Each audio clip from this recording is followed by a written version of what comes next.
오늘 설교 제목이 지난주에 이어서 2가 붙었는데 이번 주로 어떤 의미에서는 119편이 이제 끝을 맺게 됩니다만 마지막 연은 다음 주 120편하고 조금 연결이 되기 때문에 좀 이어서 더 생각을 하고 이번 주에는 21번째 연에 다시 한번 집중을 좀 하게 되는데요. 지난주에 말씀드렸던 것처럼 119편 전체에 등장하는 우리 한글 개역상 번역의 사랑이라고 하는 표현 중에 가장 많은 횟수가 이 연 안에 집중되어 있다. 총 12번이 나오는데 3번이 이 연에 쓰여지고 있다. 그래서 사랑이라는 주제를 다시 한번 생각을 하는 것입니다만 또 한편으로는 지난주 제가 마지막 부분에 잠깐 언급드렸던 러브레터라는 영화에 대한 호응이 굉장히 좋았습니다. 그래서 연휴가 있어서 그랬는지 많은 분들이 인증샷을 저에게 보내주시고 부부가 함께 갔다 하는 사연이 제일 많기는 했습니다만 처음 봤다. 그런데 실명을 거론해서 좀 그렇습니다. 우리 혜진자매 같은 전혜진자매 일본의 그 지역을 오타루를 10번 이상 갔다 왔다고 그러던데 근데 자기가 이 영화는 처음 봤다는 거예요. 근데 목사님 너무 좋은 영화를 소개해 주셔서 감사합니다. 그렇게 말을 하기도 하고 제가 실명은 거론을 안 하겠습니다만 또 놀라운 사연을 알게 됐는데 특별한 기회에 지인들과 아내분께서 일본으로 가셨는데 그 기간에 하필 이제 남편 생일이 끼어 있어가지고 거기서 동영상을 찍으셨더라고요. 제가 봤습니다. 그래서 어떻게 찍으셨을까요? 눈밭에서 일본의 그 분집에서 오겐키 데스까 하시는 영상을 남편에게 보내신 걸 제가 봤는데 제가 설교 한번 쓸 수 있도록 제가 요청을 드렸지만 아직 제가 재가를 받지 못하여 제가 그냥 다음 우리 결혼하는 두 커플 중에 한 부모님입니다. 네, 누군지는 제가 말씀 안 드리겠습니다. 네, 아시는 분은 아실 거고. 네, 그래서 그런 사연들을 보면서 제가 왜 이 설교의 제목을 하나님의 러브레터라고 붙였는지를 조금 더 설명을 드려야 할 필요가 있을 것 같습니다. 레위기를 우리가 묵상하면서 레위기가 참 어렵죠. 그래서 제가 레리 크랩의 책 제목 자체이기도 한데 하나님의 러브레터라는 책을 제가 늘 레위기 할 때 인용을 좀 드립니다만 우리에게는 한편 너무 딱딱하기도 하고 지루하기도 하고 왜 이런 걸 우리가 다시 읽어야 되나 싶은 마음이 드는 내용이지만 그것을 하나님의 러브레터라고 우리가 보면 좀 마음이 다르지 않을까 그런 제안을 드렸는데 실제로 그 대상을 우리가 어떤 마음으로 대하느냐에 따라 그 사람이 하는 행위 또는 말을 우리는 좀 다르게 받아들이게 됩니다. 그리고 그 사람의 말과 행위를 통하여 그 사람을 더 깊이 이해하고 그 사람과 교제할수록 우리는 한편 그 사람을 더 사랑하게 되기도 합니다. 이 선순환이 일어나야 하는데 근데 우리의 관계에서 항상 그런 일이 잘 진행되지는 못하기도 하는 것입니다. 그래서 그 러브레터라는 영화 속에는 한편은 그렇게 서로의 마음에 대해서나 실제로 함께 겪었지만 있었던 일에 대한 정보나 판단에 있어서 사실은 서로가 거기에 대해서 함께 일치하지 못하거나 확인하지 못함으로 인해 굉장히 중요한 경험을 같이 하거나 또 긴 시간을 뭔가 공유했음에도 불구하고 마음과 마음은 같이 이어지지 못했던 그리고 그것이 사랑으로 더 아름답게 피어나지는 못했던 어떤 상황들, 이야기들을 좀 전해주기도 하는 것입니다. 그래서 영화 얘기를 제가 예전에 이거 영화를 막 보여드리면서 설명을 했는데 짧게만 설명을 좀 드리겠습니다. 못 본 분들을 위해서. 그래서 영화는 남자 주인공이 2년 전 3주기 남자친구의 장례식에 참여한 와다나베 히로코라고 하는 여인의 이야기로부터 시작을 하는데 장례식을 마치고 그 남자친구의 집에 가서 어머니와 함께 학창 시절에 앨범을 보게 되고 그 앨범에 보니까 그 친구는 그 학교에서 졸업을 하지는 않아서 졸업을 하지 않고 졸업 그 앨범이 나오게 될 때 저도 그런 앨범이 있는데 친구 사진이 따로 이렇게 별도로 동그랗게 들어가기도 하고 이제 그렇게 이제 표기되어 있는 친구였는데 몰래 이름을 보다 보니까 후지 이츠키라는 그 이름으로 주소가 있는 거예요. 그리고 그 주소를 적어갑니다. 근데 어머니의 말을 들으면 그들이 살던 집은 이제 국도가 생기면서 사실은 이제 사람이 살 수 없는 곳이 되어버렸다.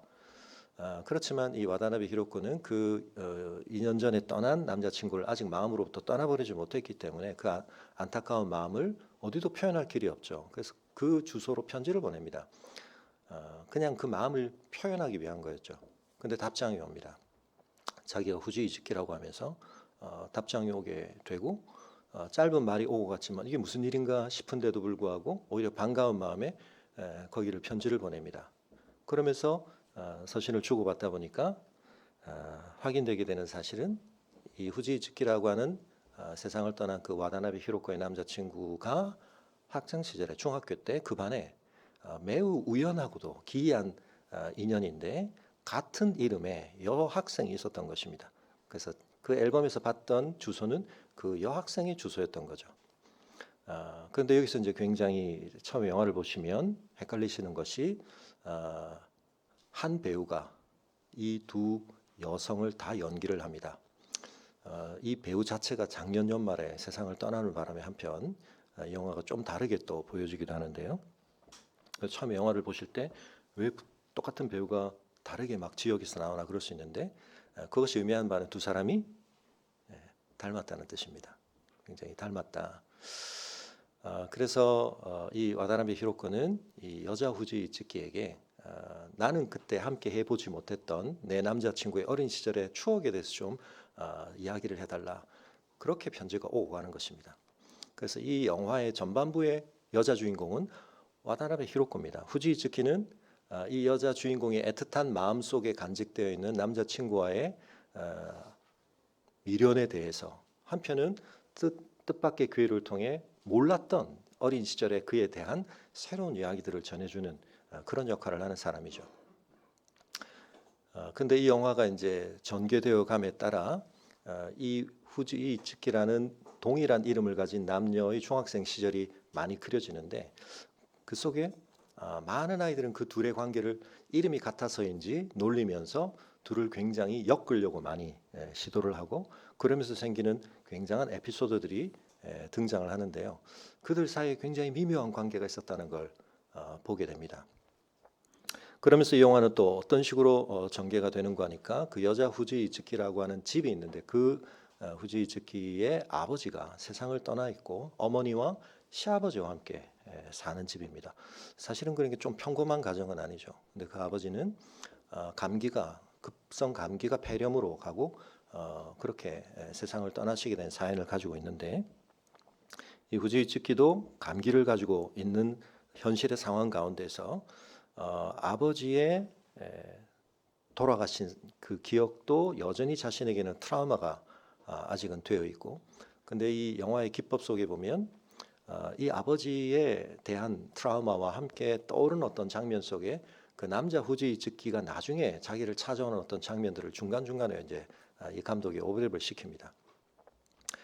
그것은 실제적으로 아버지의 장례 기간에 그 후지 이츠키가 찾아왔던 어떤 장면을 미리 보여주는 것이기도 한데 굉장히 여러 가지 해석이 가능한 장면이죠. 아무튼 다 뛰어넘어서 이야기가 가면서 어느 지점에서 분수령이 되고 여자 주인공이 바뀝니다. 다시 말하면 남자 주인공과의 특별한 관계가 여자 주인공의 만약 자격이라고 한다면 이 영화가 계속 흘러가면서 그리고 실제로 이 영화의 마지막에서는 와다나베 히로코가 서로가 후지 이츠키 여자와 주고받은 편지를 다시 보내주면서 이 추억은 내 것이라기보다는 그리고 실제로 그 후지 이츠키가 정말 좋아했던 사람은 내가 아니고 당신인 것 같다. 나를 택했던 이유, 나를 처음 만나자마자 첫눈에 반했다고 했는데 알고 보니까 닮아서였던 거구나라는 우리 여성분들은 느끼시겠지만 굉장히 씁쓸한 이 사람이 나를 좋아하게 된 이유라고 하기에는 너무나 씁쓸한 이유죠. 사실은 너무나 애틋하게 서로의 마음을 밝히지 않은 채 옥신각신하고 사실은 막 으르렁거리면서 지냈던 어떤 과정이었는데 이 후지 이츠키 아버지가 돌아가시는 장례 기간 동안 학교를 못 갔는데 이 남자 후지 이츠키는 그때 하필이면 급하게 전학을 가야 되는 상황에서 그 집에 찾아옵니다. 그리고는 책을 한 권 전해주는데 둘은 이름이 같았기 때문이기도 하지만 어쨌든 도서부장으로 선정이 돼서 둘이 항상 도서관에서 이제 같이 뭐 여러 가지 이제 일을 했었어야 되는데 이 남자 후지 이츠키가 책에 아무도 안 빌려가는 책을 빌려가면서 그때는 도서 대출 카드가 있죠. 거기에 후지 이츠키라는 이름을 써서 자꾸 내는 그러니까 이제 뭐 일종의 이제 장난 같은 건데 아무도 빌려가지 않은 책 아무의 이름도 쓰여 있지 않은 도서 대출 카드 메뉴에 자기 이름을 쓰는 그런 이제 놀이를 마치 하는 것처럼 보여줬었는데 그 여자가 아버지 장례식 때문에 못 가고 있는데 찾아와서 프루스트의 잃어버린 시간이라는 책을 전해주면서 갑니다. 네가 반납하면 되지. 근데 나는 그럴 수 없어서라고 말을 하면서 그 책을 전해주고 가는데 장례를 마치고 와 보니까 걔는 이미 전학을 가버렸다. 이제 뭐 너무 그렇게 그냥 밋밋하게 끝나버린 사연일 수 있는데요. 나중에 시간이 끝나고 지나고 맨 마지막 영화의 장면에서 그 학교의 후배들이죠. 이 후지이츠키 후배들인 여자아이들이 도서부에 있던 아이들이 책들을 정리하다 보니까 이 남자 후지이츠키 이름이 적힌 그런 책들이 계속 나오는 걸 보면서 재밌게 그걸 놀이처럼 찾았었는데 어느 날 그 마지막에 남자 주인공이 죽고 간 그 책을 가지고 옵니다. 그리고는 이걸 한번 보라고 합니다. 뭐가 볼 게 있나? 뒤에 도서 대출 카드를 봅니다. 자기도 그 책을 학교에 그 시절에 반납하면서 한번 봤던 부분입니다. 근데 이제 못 본 부분이 있었죠. 뒷면을 보라고 합니다. 뒷면을 봤더니 거기 자기 얼굴이 그려져 있는 거예요. 네. 제가 이 긴 설명을 드렸지만 여전히 이 설명만 듣고는 그래서 그게 뭐 이렇게 이제 되시는 분도 계실 수 있는데 죄송하지만 그래서 그 마지막 장면이 주는 잔잔하지만 굉장히 중요한 여운 깊은 감동을 느끼시려면 제가 출발 비디오 여행처럼 제가 꽤 시간을 들여서 설명을 드렸지만 그거 가지고는 안 되고 영화를 쭉 한번 보셔야 되는 겁니다. 근데 거기에도 이제 감상 포인트 중에 보면 이 후지 이츠키를 바람에 많이 비유를 합니다. 이건 약간 일본식의 뭐 그런 좀 세계관이 있는 거죠. 사람이 죽어서의 뭐 영혼의 어떤 상태처럼 얘기를 하는 걸 수도 있는데 도서관에 항상 커튼이 흩날리는 자리에 서 있었는데 앞쪽에도 보면 걔가 있다가 갑자기 없어지는 장면을 감독이 연출하기도 하고 그러니까 그 존재를 바람에 비유를 하기도 하고 그래서 이 친구가 산에 갔다가 절벽으로 떨어져서 죽게 되는데 떨어져서 시신을 수습을 못한 겁니다. 마지막에 친구들이 들었던 노래가 지난번에 말씀드렸던 것처럼 일본에서 굉장히 유행했던 그래서 이번에 도쿄돔에 가서 한이가 불렀던 그 노래인데 푸른 산호초라는 노래인데 그 노래에 무슨 가사가 있냐면 남풍을 타고 자기의 사랑이 남풍을 타고 간다. 그러니까 사실은 그 두 여성이 사는 곳 자체가 오타루라는 것이 일본의 저 북쪽에 있습니다. 밑쪽에서 그러니까 죽으면서도 사실은 그 시절에 있었던 자기의 첫사랑에 대한 마음을 노래한 것이 아닌가 먼저 그런 내용이 담겨 있고 영화의 그 맨 마지막 장면에 보면 감독이 어떤 연출을 하느냐면 그 중요한 도서 대출카드 뒷면을 딱 보는 순간 음악이 나오다가 음악 소리와 함께 모두 주변의 소리가 조용해지지만 바람 소리가 확대됩니다. 무슨 말인지 아시겠나요? 네. 그 바람 소리가 확 들리게 되어 있습니다. 그래서 혹시 다음에 보시게 되면 그 순간에 바람 소리를 감독이 일부러 확대하고 있다는 걸 들어보시면 됩니다. 물론 영화를 그냥 보시면서 이 내용들을 간파하실 수도 있지만 사실은 영화를 꼼꼼히 봐야만 알 수 있는 장치들을 이 감독이 꽤 많이 하고 있는데 제가 처음 이 영화를 보고 제일 이해가 안 됐던 장면은 그 후지이츠키 와다나베 히로코가 너무나 유명한 장면 오겐키 데스까 우리나라의 광고에도 많이 패러디가 됐던 그 장면인데 와다나베 히로코는 그 남자친구가 추락사에 죽은 그 산에 정말 가고 싶지도 않았지만 한편 가서 그 산을 향해 이제 오겐키 데스까 잘 지내고 있느냐 그리고 나는 잘 지내고 있다 그 말을 이제 하는 거죠. 울부짖듯이 하는데 그때 이 후지 이츠키 여자는 또 독감 때문에 응급실에 실려가서 병원에 누워 있는데 이 두 장면이 서로 교차가 되면서 병실에 누워 있는 후지 이츠키 여자가 읊조리듯이 오겐키 데스까 와타시 오겐키 데스라는 말을 하는 장면이 오버랩이 됩니다. 저는 처음 볼 때 그 장면이 무슨 의미인지는 잘 몰랐습니다. 근데 이제 그 장면의 의미를 제가 이해하기로는 제일 처음 이 와다나베 히로코가 보낸 편지의 내용이 바로 그 내용입니다. 잘 지내고 있나요? 나는 잘 지내고 있어요. 문득 나한테 누가 보내온 편지였죠. 난데없는 편지였습니다. 아무 의미도 없는 편지였습니다. 누가 장난친 건가 싶었는데 거기에 대해서 나는 잘 지내고 있다. 감기가 좀 걸리긴 했지만 이렇게 이제 답을 하면서 편지가 시작이 된 거였거든요. 저 눈밭에서는 와다나베 히로코가 절규하듯이 처절하게 자기 속에 자기도 그저 삼키고 있던 그리움의 마음을 뱉어서 그 마음을 표출함으로써 어떻게 보면 이제 그 마음을 떠나보내는 거죠. 그 남자친구의 관계를 새롭게 이제 정리하는 것인데 후지 이즈키는 그동안 편지를 주고받다 보니까 그리고는 그 남자가 죽었다는 걸 사실은 그때 알게 된 건데요. 비로소 그 말을 처음 자기의 말로 하는 겁니다. 세월이 그동안 흘렀지만 그때 중학교 때 사실은 자기도 한편 좋아하는 마음이 있었는데 좋아한다는 말도 서로 못했고 그 마음이 어떤 건지 확인하지도 못했던 사람에 대해서 궁금함이 있었겠죠. 근데 자기는 그걸 한 번도 의식해 본 적도 없을지 모릅니다. 그런데 그게 이제 자기의 궁금함이 된 거죠. 그동안 잘 지내고 있나라고 물어보고 싶었는데 연락처도 없고 그랬던 말을 한 거라고 본다면 이제 그 장면이 분수령이 되어서 주인공이 스위치가 되는 겁니다. 와다나베 히로코가 그 남자와의 관계의 여주인공이었다면 그 장면에서 자기도 한 번도 해보지 못한 말을 하는 거죠. 추억 속에 뭐 첫사랑일 수도 있고 풋사랑일 수도 있는 누군가에 대해서 자기도 의식하지 못했던 말을 이제 하게 되는 겁니다. 제가 이 설명을 이렇게 길게 드리는 이유는 그 장면이 굉장히 애틋해질 때 사실은 또 하나의 중요한 이야기가 있는데 아까 말씀드렸던 이 시아버지와 며느리의 관계입니다. 후지 이츠키의 아버지 그리고 할아버지의 관계죠. 눈이 우리 준영이 장례식처럼 눈이 너무 많이 내리던 그날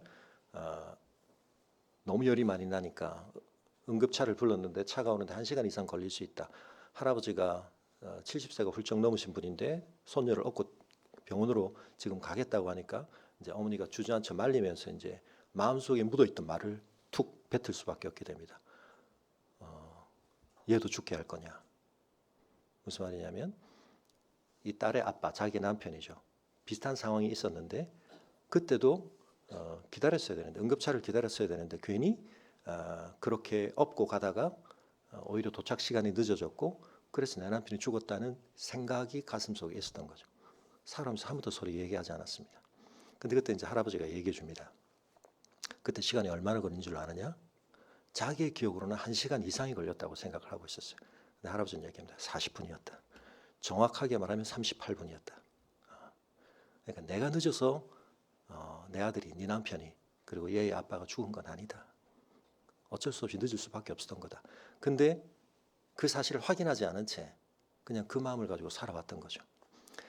그리고 할아버지가 이번에도 손녀를 업고 갑니다.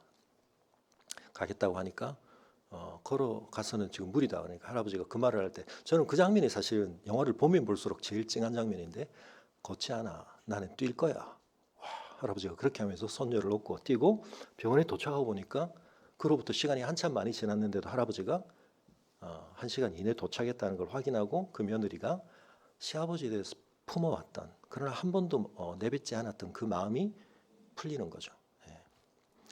그 외에도 더 설명드릴 이 영화에 이제 그런 숨겨진 사연에 대한 이야기들이 많은데 이 정도까지 드리는 이유는 근데 저는 그 영화를 보고 제일 가슴 아프게 떠올랐던 러브레터가 성경이었습니다. 저 소중한 마음이 서로에게 전해지지 않은 채 시간이 가버렸는데 그러다 보니까 서로의 마음이 닿았더라면 아름다운 관계로 꼽힐 수 있었던 관계가 시들기도 했고 또 별 문제 없는 것처럼 서로가 잘 사는 듯 보였지만 그 속에는 뭔가 긴장이 있고 막힘이 있고 뭔가 더 충만해질 수 없는 한계가 그어진 그 관계 속에는 서로가 말을 통해서 확인했더라면 풀릴 수 있는 어떤 오해 이런 것들을 서로가 가진 채 그죠?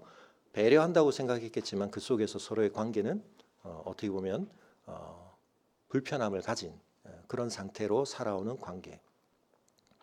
우리의 삶에서 서로에게 전해지지 않은 소중한 마음들, 진심 어린 편지 해석되지 않은, 제대로 해석되지 않은, 전달되지조차 못한 그런 어떤 것들이라고 하는 것이 러브레터라고 한다면 매우 우연적으로 그것이 놀랍게 서로에게 전해지는 것을 통해 우리에게 잔잔한 감동을 주는데요.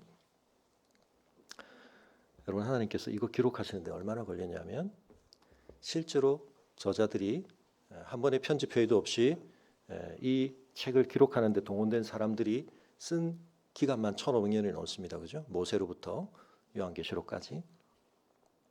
우리에게 전달되어 오는 시간도 어마어마합니다. 알면 알수록 너무 소중한 러브레터인데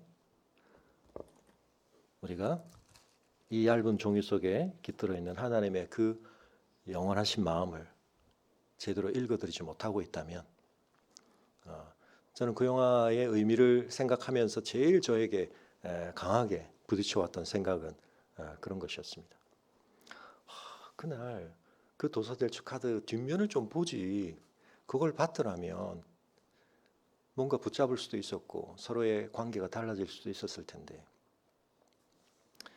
근데 여러분, 우리는 뒷면도 봤는데 앞뒤면 열심히 보고 있고 통독도 열심히 읽고 있는데 우리의 마음속에 하나님의 사랑이 온전히 전해지고 있는가?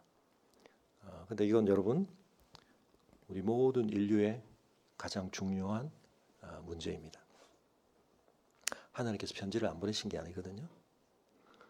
하나님은 알 듯 모를 듯 어디다가 숨겨서 우리에게 보내신 게 아니고 너무나 명백하게 보내셨고, 그리고 다 자신의 아들을 우리에게 생명의 말씀으로 보내셔서 그 아들의 삶을 통해, 그 아들의 십자가를 통해, 부활 사건을 통해 우리에게 너무나 분명하게 하나님의 마음을, 우리를 향한 하나님의 선하신 뜻을, 이 온 세상을 죄와 죽음으로부터 구속하시겠다는 하나님의 의지를 밝히셨습니다.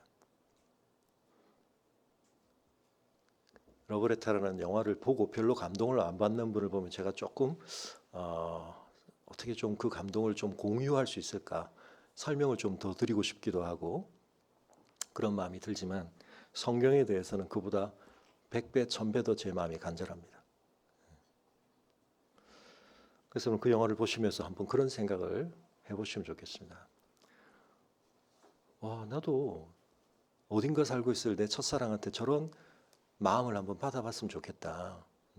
이기적인 계산이 아니라 그냥 순수하게 나에 대해서 그리워하는 마음, 내 존재를 그냥 소중히 여기는 마음을 애틋하게 담은 누군가의 편지를 내가 받아보면 좋겠다.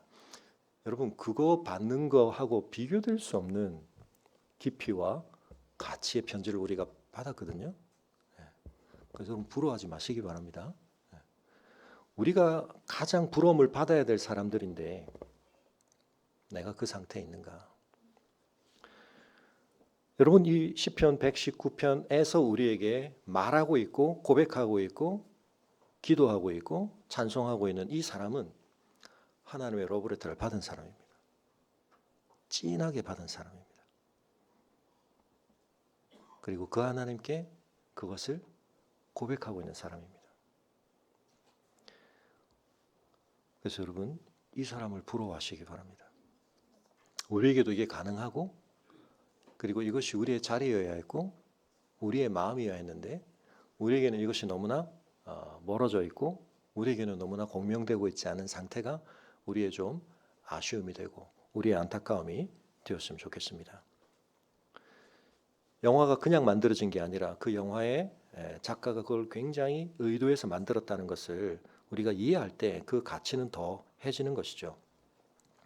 즉흥적이라기보다는 그것이 굉장히 잘 짜여진 짜임새를 가지고 있다는 것이 그 메시지의 깊이를 우리에게 한편 전해준다면, 우리가 계속 보고 있는 것처럼 이 119편이 길기도 하지만 그것이 단순히 긴 것이 아니라 히브리 알파벳 22개를 각 연마다 8절씩을 사용하는 이 규칙성을 지켜가면서 이 내용을 쓰고 있다는 이 형식적인 특징 자체가, 그것이 굉장히 심사숙고되어진, 그냥 한번 떠오른 말을 우리에게 전해주는 것이 아니라는 것을 확인시켜준다고 말씀을 드렸습니다.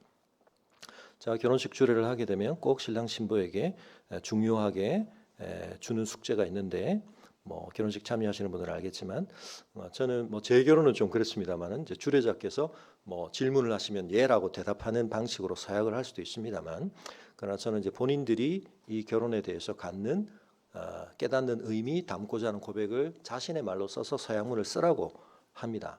그래서 사실은 결혼의 준비의 과정이 가장 중요한 것은 살 집을 준비하는 것도 아니고 가전제품을 채우는 것도 아니라 두 사람이 평생 함께 서로에 대해서 지켜갈 서약을 아로 새겨서 그걸 전해주는 것이고, 그걸 하나님과 모든 증인 앞에서 공적으로 인정받는 겁니다. 그래서 이제 서약은 어떤 의미에서는 두 사람만이 아는 비밀 러브레터는 아니죠. 그래서 서약문을 쓸 때 저는 항상 얘기합니다. 이 서약문은 공적인 거고 밝혀질 거기 때문에, 그리고 앞으로 제가 오고 오는 또 다른 예비 신부들에게 그래서 앞선 샘플들을 제공합니다. 왜냐하면 굉장히 어려워하거든요. 이걸 어떻게 써야 되지? 형식을 어떻게 해야 돼? 내용을 어떻게 해야 돼? 그래서 이제 처음부터 주면 안 됩니다. 그럼 너무 이제 이게 영향을 많이 받기 때문에, 그래서 이제 고민하고 좀 최대한 써보다가 어느 시점쯤 제가 이제 쭉 줍니다. 그러면 거기서 이제 좀 취사 선택을 하기도 하고 본인들의 또 어떤 내용들을 담아서 고백을 하는 거죠. 그 서약은 정말 소중한 러브레터죠. 그러나 그건 굉장히 심혈을 기울여 쓴 러브레터입니다. 그리고 그 순간에 그것을 낭독하는 것은 굉장히 중요한 의미를 갖는 것입니다.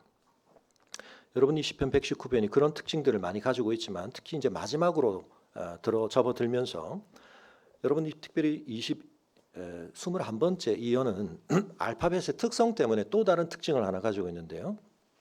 히브리어 이렇게 생긴 이 것에 점을 어디에 찍느냐에 따라 발음이 좀 달라집니다. 여기에 찍으면 쉰이고 여기에 찍으면 쉰입니다. 다른 모든 알파벳 21개는 글자가 똑같은데 이 21번째만 점을 찍는 것을 다르게 해서 어떻게 되어 있냐면, 원문을 보시면 8자리 신, 신, 쉰, 쉰, 쉰, 신, 쉰, 신 이렇게 되어 있습니다. 배치가. 요걸 어떻게 패턴으로 나눠볼 수 있을까요, 여러분? 다시 신, 신, 쉰, 신, 쉰, 신, 쉰, 신. 좀 다양한 조합이 가능합니다. 둘식으로 나눌 수 있다는 얘기겠죠. 신신, 쉰신, 쉰신, 쉰신. 맞나요? 근데 이걸 셋으로 앞을 나누면 신, 신, 쉰, 쉰, 쉰, 신, 쉰, 신. 3, 3, 2로 나눌 수도 있습니다. 이해가 되시나요? 근데 이게 내용적인 것하고 굉장히 긴밀히 연결되어 있어서, 그래서 앞서 말씀드렸던 것처럼 여기 사랑이라는 말이 3번 등장하는데, 그렇게 셋을 나눴을 때 그 각각 안에 사랑이 한 번씩 들어갑니다. 그리고 또한 둘씩이 또 대조를 이루면서 진행이 됩니다. 그리고 또 하나의 특징은 앞서 제가 이 시 전체에서 마지막 끝나는 말이 소서냐 이다냐를 가지고도 또 구별해 볼 수 있다고 그랬는데, 이 마지막 21번째는 우리 번역상은 전부 뭡니까? 이다입니다. 여기 소서가 없습니다. 굉장히 집약된 고백이자 확신이 담겨 있는데요. 그 속에 가장 뭐가 응집되어 있다고? 하나님에 대한 사랑. 정확하게 말하면 하나님의 말씀에 대한 사랑입니다. 그러나 그분의 말에 대한 사랑이라는 건 그 말의 주체인 대상에 대한 사랑이죠. 이 시가 흘러오면서 이 마지막 21번째에서 이 집약된 특징에 주목을 시키면서 그냥 쉰으로 맞출 수도 있고 뭐 신으로 맞출 수도 있는데 신신신신을 이렇게 구조적으로 다시 나누면서 그 세 파트에 사랑을 한 번씩 넣으면서 이렇게 흘러가는 겁니다. 여러분, 고관들이 거짓으로 나를 핍박하오나, 아니 하나님의 러브레터 받는 사람의 삶에는 우리가 예상하고 그려볼 때 핍박이 없어야 되는 거 아닌가요? 이미 우리가 앞선 시편들을 118편까지를 보면서, 그리고 119편 안에서도 그랬지만 그렇지 않다는 걸 우리가 염두에 둬야 됩니다. 핍박이 있습니다. 그것도 거짓으로 인한 핍박이 있습니다. 여기서 거짓이라는 것은 한편은 사실에 기반하지 않았다는 뜻입니다. 오늘 제가 예배를 시작하면서 봉독했던 말씀에도 있지만, 그들이 86절에 있는 표현과 같은 의미입니다. 이유 없이 나를 핍박하니, 내가 뭔가 잘못한 것에 대한 근거를 가지고 그것 때문에 나를 비난하거나 핍박한다면 그건 한편 내가 받아들일 여지가 있지만 그렇지 않은 겁니다. 거짓에 기반한 겁니다. 여러분은 그런 핍박을 받아보셨습니까? 우리가 살짝 누가 오해만 해도 여러분 얼마나 그게 감당하기 어려운지 모릅니다. 근데 누가 작심하고, 그리고 여기도 고관이라고 하는 것은 현실 안에서 강한 영향력을 가진, 실제적인 힘을 가진 그런 사람이 작심하고 거짓으로 나를 핍박하고 있는 상황. 하나님이 나를 사랑하신다는 사실을 내가 알고 있고 그 사실에 대해서 내가 감사하고 있고 하나님과 그런 러브레터를 주고받는 사람인데, 여러분 성경은 우리에게 얘기합니다. 그 자체가 우리에게 이런 위협을 면제하지 않는다. 하나님과의 핑크빛 관계에 있는 사람의 삶에 대해서 우리가 그림을 성경이 말하는 바를 따라 제대로 그려야 합니다. 이 사람이 하나님과 사랑의 관계에 있다는 것은 이 사람이 현실에 있는 강력한 힘을 가진 사람, 영향력을 끼친 사람으로부터 거짓으로 말미암는 핍박을 당하느냐 아니냐에서 결정되는 것이 아니다. 그 다음에 결정되는 겁니다. 그런 핍박을 받는데 어떻다고요? 나의 마음은 주의 말씀만 경외합니다. 굉장히 두려워할 만한 일이죠. 엄청난 위협입니다. 근데 그 위협이 내 마음을 좌지우지하는 게 아니라, 결정하는 게 아니라 뭐가 결정하고 있습니까? 주의 말씀이. 이 사람이 주의 말씀을 얼마나 신뢰하고 사랑하는지가 여기서 보여지는 겁니다. 대등하게 이어지는 다음 절, 사람이 많은 탈취물을 얻은 것처럼, 제가 자주 드리는 말씀으로 말하면 이 둘은 어떤 대꾸를 이루고 있나요? 앞에는 위협, 뒤에는 뭐가 될 수 있을까요? 한편이건 유혹이 될 수 있는 거예요. 이응시읒. 앞과 비교하면 굉장히 상황이 대조적이지 않습니까? 승리가 전제가 되는 건, 탈취물을 얻는다는 건 승리를 했다는 뜻입니다. 앞은 굉장히 지금 어려움을 당하고 공고하게 핍박에 몰려 있다면, 여긴 지금 승리를 한 겁니다. 탈취물을 얻는 겁니다. 전쟁에 승리하고 전리품을 얻을 때 느낄 수 있는 그 엄청난 희열, 만족감, 자신감, 압축하고 대조죠. 근데 여러분, 우리가 위협을 받을 때도 하나님의 말씀으로 우리의 마음을 지켜야 되지만, 내가 선 줄로 착각하고 승리한 줄 알고 승승장구하고 있다고 생각할 때 조심해야 됩니다. 탈취물을 얻는 게 우리 인생의 가장 중요한 보배가 아니죠. 그때도 이 사람의 마음은 어떻습니까? 주의 말씀을 즐거워한다는 겁니다. 물론 여기서는 비유로 쓰이고 있지만, 탈취물이 나에게 줄 수 있는 어떤 기쁨이라고 하는 것이 자기에게 뭘 연상시킵니까? 그건 내가 주의 말씀을 통해 이미 얻는 것이고 그 안에서 누리는 겁니다. 그렇기 때문에 한편 내가 탈취물을 얻는다 안 얻는다를 가지고 하나님의 말씀이 나에게 주는 즐거움이 좌지우지되지 않는 거죠. 내 마음은 하나님의 말씀이 지탱하는 것입니다. 어떤 위협 앞에서도 그보다 더한 진짜 두려움은 하나님께 대해서 가지는 것이고, 탈취물을 얻는 건 너무 좋지만 그 좋음보다도 더 중요한 근원적인 나의 즐거움은 하나님의 말씀이 지탱한다. 우리의 존재가 우리를 둘러싼 환경과 상황에 좌지우지되는 것이 아니라, 하나님이 나에게 누구이시고 하나님이 나에게 뭘 말씀하고 계시고 뭘 약속하고 계시고 거기에 대한 나의 확신으로 지탱될 때, 여러분, 이 사람의 삶이 하나님과의 깊은 사랑의 관계에 있는 것입니다. 나는 거짓을 미워하며 싫어하고, 아니 사랑이 많은 사람이 뭘 미워하고 싫어하고, 우리가 계속 봅니다만 하나님에 대한 참된 사랑은, 진리와 빛 되신 하나님에 대한 사랑은 그것과 반대된 것에 대한 때로는 혐오일 수 있는 강한 저항을 우리에게 느끼게 하는 것입니다. 왜 거짓을 미워합니까? 내가 사랑하는 것의 속성이, 주의 율법이 뭐기 때문에요? 진리, 진실이기 때문입니다. 참이기 때문입니다.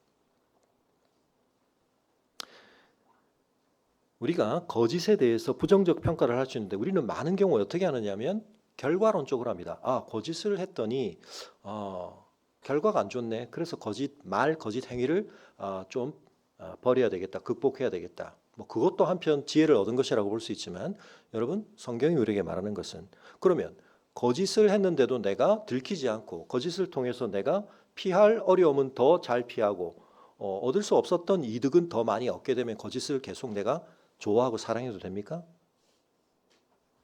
그런 기준을 가지고 있다면 그 사람은 그럴 겁니다. 그런데 이 사람은 지금 그럴 수 없는 이유가 뭐죠? 내가 너무 사랑하여 내 속에 깊이 간직하고자 하는 것과 공존할 수 없는 것을 내가 좋아할 수 없다는 걸 알기 때문인 거죠. 내 남편과 아내를 독보적으로, 배타적으로 가장 친밀하게 헌신하여 사랑하기로 서약을 했는데, 딴 이성에 대해서 내 마음을 허용한다? 있을 수가 없는 일이잖아요. 그 사람은 마음이 넓은 게 아니죠. 마음이 굉장히 다차원적으로 성숙한 게 아닙니다. 마음이 쪼개져 있는 사람이고 마음이 붕괴되어 있는 사람이죠. 마음의 질서가 무너진 사람입니다.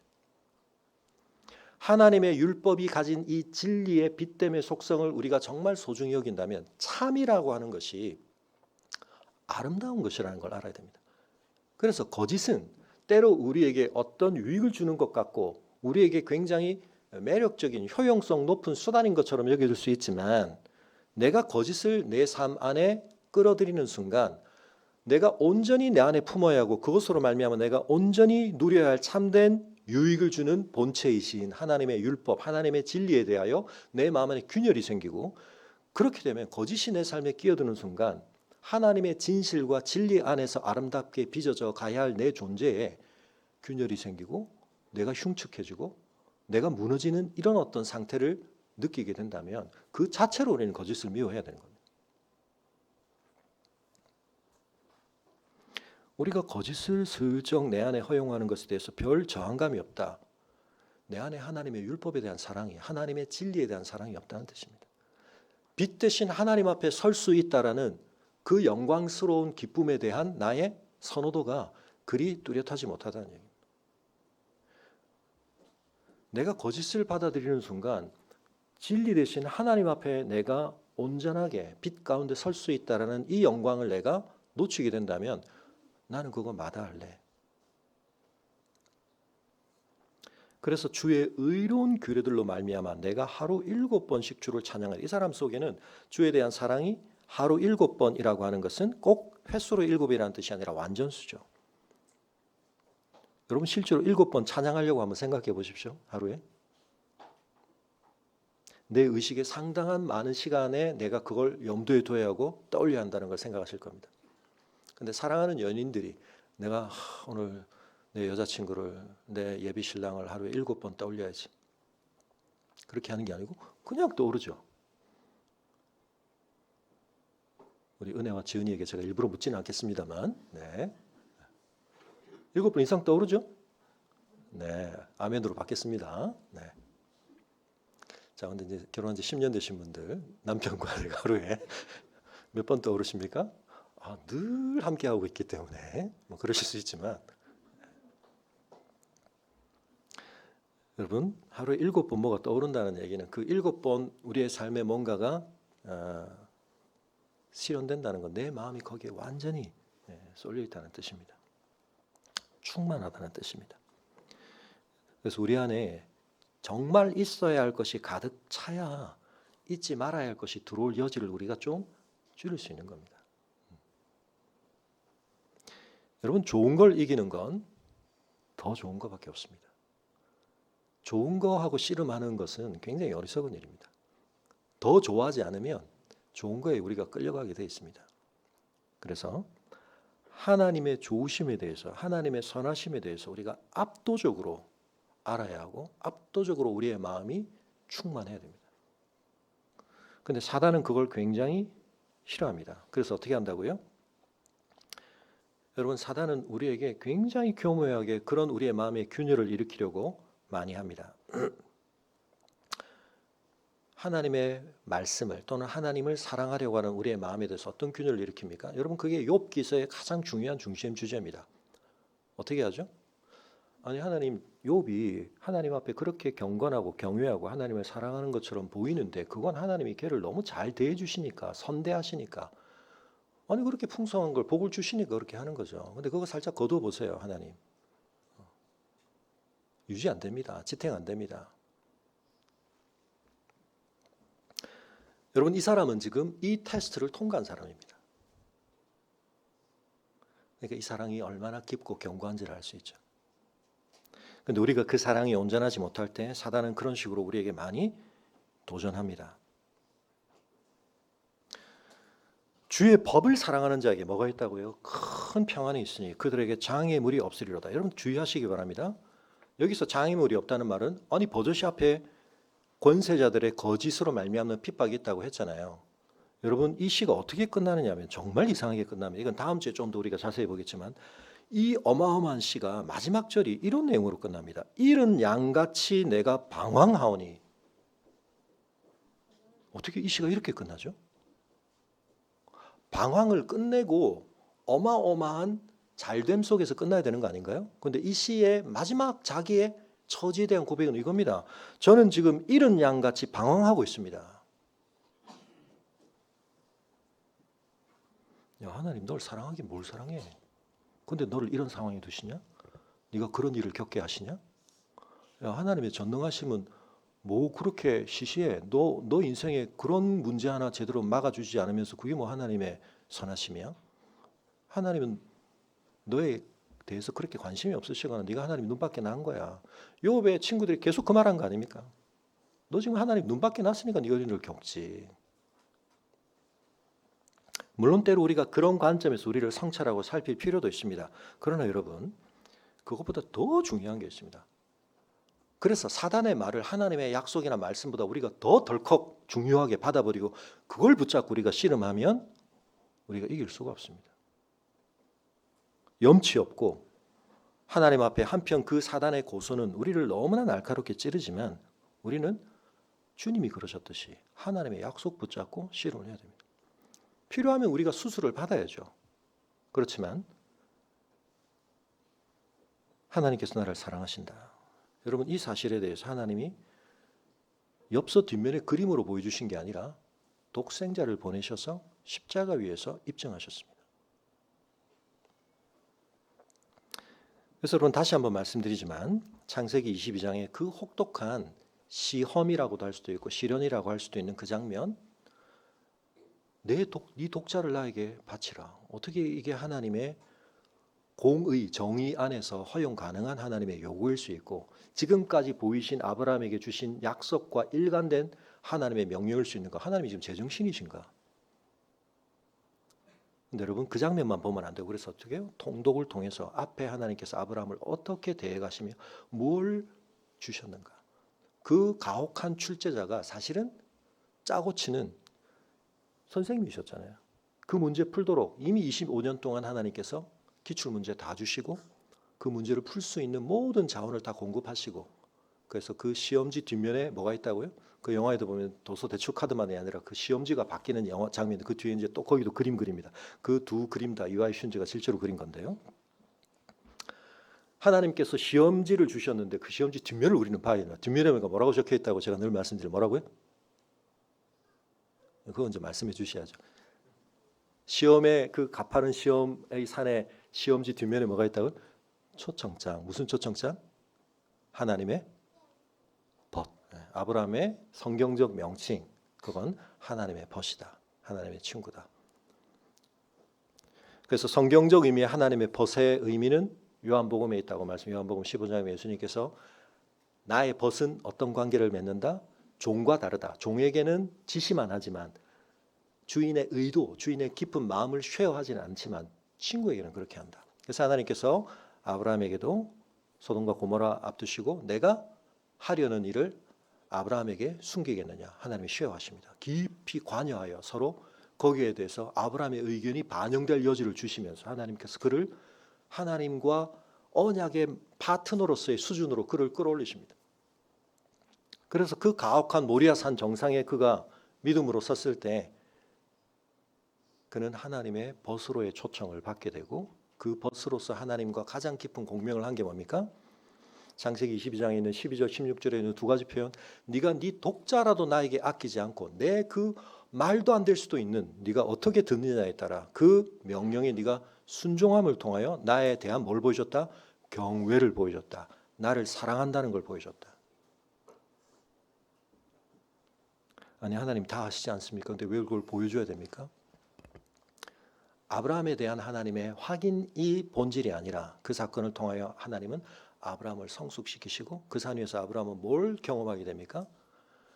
그 언약이 시작되어 완성하실 하나님께서 모리아 산이 아니라 갈보리 산 위에서 하실 당신이 우리를 향하여 보이실 우리를 진짜 하나님이 얼마나 사랑하시는데요에 대한 하나님의 증명. 내 독자를 아끼지 아니하고.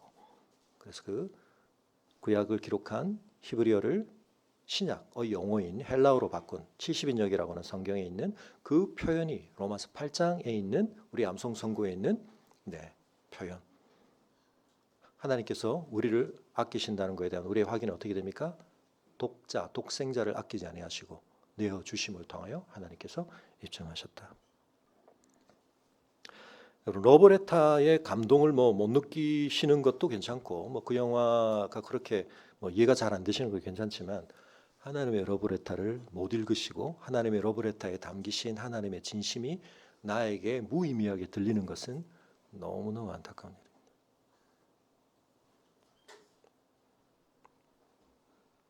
세상을 창조하신 분께서 당신의 형상으로 지음받은 우리에 대해서 얼마나 아끼시는가. 거기에 대해서 우리가 자칫 오해할 수 있고 오류가 섞인 추론을 할 수 있는 여지가 꽤 많이 있지만 하나님의 진심으로 말씀해 주신 성경을 통해 우리가 그것을 알아야 합니다. 다음 주에 제가 이 내용을 조금 더 연결해서 어떤 사람들은 하나님의 말씀을 직통으로 듣는다고 말하면서 오늘날 이제 신사도주의 쪽이나 또 여러 가지 좀 그런 진영들에서 얘기를 많이 하는데 그걸 또 왜 주의해야 되는가는 다음 주에 좀 더 말씀드리겠습니다만 하나님이 우리에게 주신 방편을 따라 하나님에 대해서 알고 반응하는 것이 가장 하나님께서 우리에게 기대하시고 기뻐하시는 방식입니다. 그래서 계속 뭘 말씀하시냐면 여러분 요한복음 14, 15장에 예수님께서 굉장히 중요한 마지막 설교를 요한복음에서 하시는데 요한복음 14장 15절에 너희가 나를 사랑하면 나의 계명을 지키리라. 21절에 나의 계명을 지키는 자라야 나를 사랑하는 자니 나를 사랑하는 자는 내 아버지께 사랑을 받을 것이 나도 그를 사랑하니 그에게 나를 나타내리라. 14장 23절에 예수께서 대답하여 이르시되 사람이 나를 사랑하면 내 말을 지키리니 내 아버지께서 그를 사랑하실 것이요 우리가 그에게 가서 거처를 그와 함께 하리라. 24절에 나를 사랑하지 않는 자는 내 말을 지키지 아니하나니 너희가 듣는 말은 내 말이 아니요 나를 보내신 아버지의 말씀이니라. 15장 10절에 내가 아버지의 계명을 지켜 그의 사랑 안에 거하는 것 같이 너희도 내 계명을 지키면 내 사랑 안에 거하리라. 누군가의 말을 잘 듣는 것, 그 말 속에 담긴 의미를 오해하지 않고 곡해하지 않고 잘 받아들이는 것은 그 관계의 건강성을 위해서 굉장히 중요한 것인데요. 하나님께서 하신 말씀을 듣는 게 너무 중요한 겁니다. 근데 거기에 대해서 우리의 상상을 덧붙이거나 우리의 추론을 연결하기 전에 말씀하신 걸 들어야 됩니다. 성경을 통해 말씀하시고 아들을 통해 말씀하신 것에 대해서 우리가 등한히 여기면서 뭔가를 환상을 본다거나 뭔가를 다른 걸 매개로 해서 내가 듣고 싶은 걸 들으려고 하는 것 주의해야 됩니다. 그래서 여러분 계명을 지킨다는 게 우리가 레위기를 읽는 이유도 그런 것입니다. 한편은 하나님께 나아가는 길은 우리가 개척하는 게 아니고 우리가 마련하는 게 아닙니다. 하나님께서 은혜로 열어주신 것을 우리는 따름을 통해서만 그건 누려지는 겁니다. 주도권이 우리에게 있지 않기 때문입니다. 알라딘의 요술 램프를 비비는 것을 통해서 우리가 하나님을 불러낼 수 있는 것도 아니고 하나님의 관심을 끌 수 있는 엄청난 걸 제공함으로써 우리가 하나님께 뭔가를 요청할 수 있는 자격을 획득하는 것도 아닙니다. 하나님의 은혜라는 사실을 알아야 됩니다. 그렇기 때문에 철저하게 하나님께 주도권이 있고 하나님이 제시하는 방편을 따라가야 되는데 이게 우리의 죄성과 우리의 자기 주장하려고 하는 본성에 거스르는 겁니다. 우리는 누군가로부터 제한 받는 것도 엄청나게 싫어하지만 제안 받는 것도 엄청나게 싫어합니다. 이제는 제한 받는 건 말할 것도 없고 누가 제안만 해도 내 자유와 내 권한에 엄청난 침해가 있는 것처럼 생각하는데요. 여러분 그런데 하나님의 사랑을 우리가 온전히 깨닫게 될 때 우리 안에 그 마음이 무장해제되어지고 하나님이 우리에게 말씀하시는 바를 우리가 곡해하지 않고 그 말씀을 소중히 여기면서 그 말씀에 반응하게 되는데 하나님께서 우리를 사랑하신다는 그 약속의 말씀에 대해서 우리의 마음에 있는 어떤 방어벽도 허물고 그 말씀이 받아들여지게 될 때 그 사람은 어떻다고요?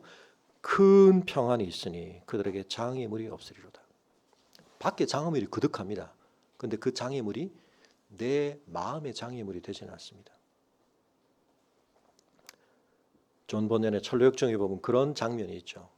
사자가 으르렁거리는 곳을 통과해야 되는데 아름다움의 집이라고 하는 곳을 가기 위해서 엄청나게 겁납니다. 무섭습니다. 막 이빨을 드러내고 막 눈에 불을 켜고. 근데 이제 가만히 주의 깊게 보니까 와치풀이라는 사람이 알려주는데 그 사자가 어떻게 됐습니까? 사슬에 매여 있습니다. 그래서 자세히 보니까 딱 가운데로만 가면 이 사자가 어떻게 할 수가 없습니다. 막 사자가 으르렁거릴 때는 막 이리로 갔다 저리로 갔다 그러면 이제 사자한테 몰리는 겁니다. 그러니까 좌로도 우로도 치우치지 않고 하나님이 부르신 길을 향해 그냥 그 길로 가면 엄청난 장애물이 있지만 이 장애물이 우리를 어떻게 할 수는 없습니까? 하나님이 주려고 하시는 그 궁극적 구원으로부터 우리를 이탈시킬 수 없다. 그걸 이제 그림으로 존 본연이 그렇게 보여주고 있는데요. 우리가 앞서도 봤던 것처럼 우리를 해하려고 하는 사람이 우리에게 가까이 오죠. 근데 우리는 하나님께 더 가까이 갑니다. 근데 이 사람과 하나님은 멀다. 이걸 우리가 입체적인 구조로 봐야 된다고 말씀을 드렸습니다. 그죠? 내 삶에 어려움이 옵니다. 심지어는 어마어마하게 가까이 있습니다. 항상 상존합니다. 근데 그게 내 삶을 결정할 거냐? 그렇지 않을 수 있다는 것. 오히려 그 덕분에 우리는 뭘 찾게 됩니까? 진리의 길을 소중하게 분별하며 좌로도 우로도 치우치지 않고 하나님의 약속에 부르신 말씀만을 붙들고 가게 되면 내 마음에는 우르렁거리는 사자가 있지만 평안이 있는 것입니다. 그건 환경의 문제가 아닙니다. 장애물이 있지만 그 장애물이 내 걸음에 방해가 되지는 않습니다. 여호와여, 내가 주의 구원을 바라며 주의 계명들을 행하였나이다. 내 영혼이 주의 증거들을 지켰사오며 내가 이를 지극히 사랑하나이다. 내가 주의 법도들과 증거들을 지켰사오니 나의 모든 행위가 주 앞에 있음이니이다. 여러분, 우리가 하나님과 러브레터를 제대로 주고받은 사람답게 좀 우리 안에 성숙이 일어나고 하나님과의 관계에 변화가 일어나고 그것이 우리의 삶에 놀랍게 결실하게 될 때에 여러분, 가장 중요한 이 평안, 세상이 줄 수도 빼앗아갈 수도 없는 이 평안은 주의 법을 사랑하는 자에게, 하나님의 러브레터가 그 가슴에 인침받은 사람에게 주어지는 것입니다. 오늘 우리가 이 평안을 하나님 앞에 구하며 우리 시간 함께 기도할 때 우리 함께 자리에서 잠깐 일어서겠습니다. 하나님, 우리의 눈을 열어주시고 우리의 마음을 열어주셔서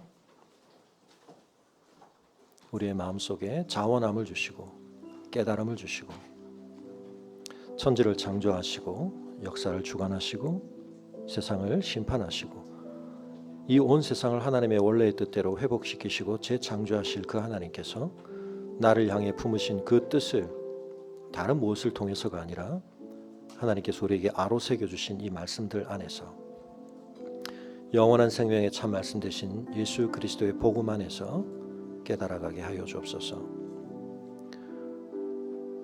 편지를 받았으나 읽지 않거나 읽었으나 깨닫지 않아서 우리의 마음이 닫혀 있다면 성령께서 그 마음을 열어주시고 하나님을 사랑하며 이웃을 사랑하며 내 삶을 통하여 그 사랑의 열매를 맺을 수 있는 우리가 되게 하여 주옵소서. 그것이 우리의 간절한 기대가 될 때 우리의 마음을 빼앗아가는 환난과 핍박과 거짓의 위협과 또 한편은 우리를 안주하게 하는 그 유혹들, 자칫 우리가 걸려 넘어질 수 있는 그 온갖 장애물들에도 불구하고 우리의 영혼 속에, 우리의 삶 속에 온전함이 있게 하시고 성장함이 있게 하시고, 그래서 주 안에 약속된 이 평안을 우리가 어딘가 언젠가가 아니라 우리의 지금의 마음 안에서, 지금의 우리의 삶 안에서 누리게 하여 주옵소서. 우리 시간 함께 기도하겠습니다.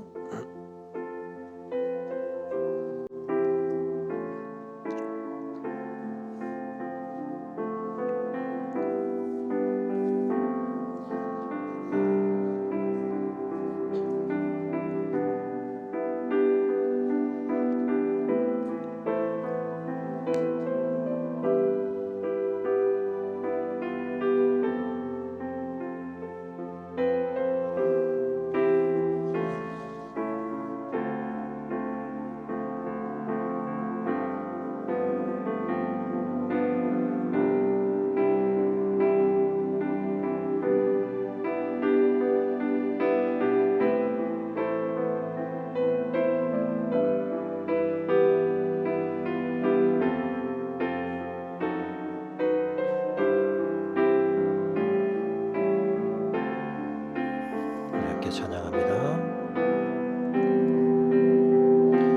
주여 내 눈을 여소서. 지금 주의 법 보도록 나는 땅에 객이 되어 싸우니 주의 법 숨기지 마소서. 나로 주님의 법도의 길을 깨닫게 하소서. 그리하면 내가 주의 기사 묵상하리로다. 내 안에서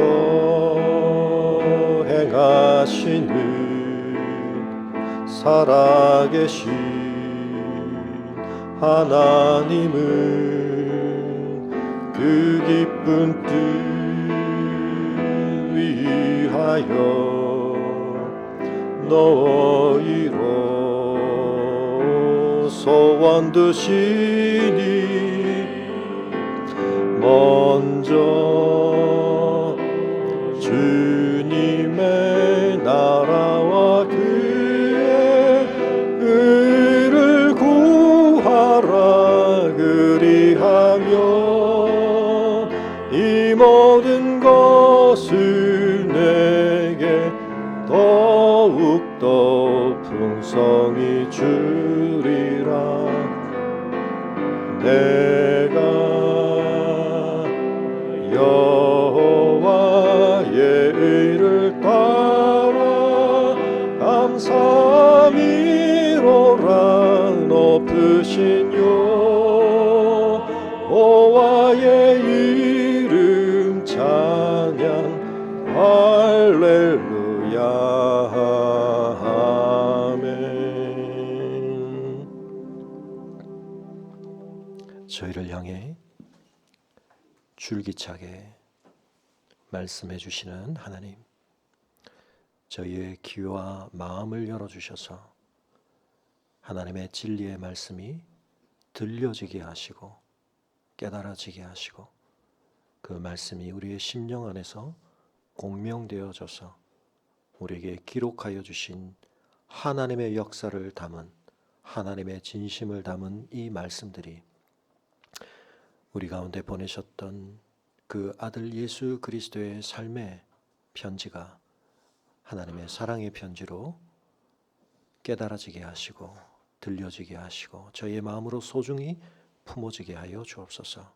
그리하여서 저희도 시편 119편이 고백하고 찬양하는, 그리고 기도하며 주님 앞에서 확신하는 이 영광스러운 자리에 서게 하여 주시옵소서.